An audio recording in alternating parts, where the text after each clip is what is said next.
যেটা মাদার মিটারের কথা বলছে, মাদার মিটারের পাশাপাশি যেই চাইল্ড মিটার থাকে, তো ওদের ওদের সিস্টেম হলো ওরা প্রতিটা চাইল্ড মিটার থেকে আগে ছবি তোলে ক্যামেরার মাধ্যমে প্রতি মাসেই, এবং ছবি তোলার পর ওই মিটারের সমস্ত মিটারের থেকে যে রিডিং ওটা মাদার মিটার থেকে মাইনাস করে যদি অবশিষ্ট থাকে সেটা মাদার মিটার বিল হয়।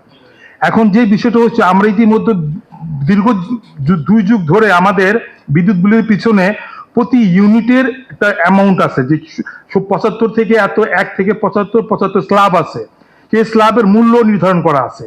তা আমরা প্রতি মাসে যখন আমাদেরকে বিল দেয়, আমরা ওই আজকে আমার কত ইউনিট খরচ হয়েছে এবং কত টাকা আমরা সেটা মিলিয়ে দেখি যে না ঠিক আছে। কিন্তু যখন এই যে প্রিপেইড মিটার যেটা এখন সংযোজন করবে, সেটার মধ্যে যে একটা ইউনিটের সরকারের প্রতিটা ইউনিটের একটা চার্জ আছে 3 টাকা 5 টাকা, কিন্তু ওই মিটারের ভিতরে আমরা কিন্তু সেই জিনিসটা বুঝতে পারবো না যে 1000 টাকা ভরি আর 2000 টাকা ভরি, যে কত ইউনিট আমার খরচ হলো, কত টাকা করে নিল, এই বিষয়টা একটা ধ্রুমজাল সৃষ্টি হবে। এটা এই জন্য এই জিনিসটা আপনাকে অবগত করলাম। ধন্যবাদ।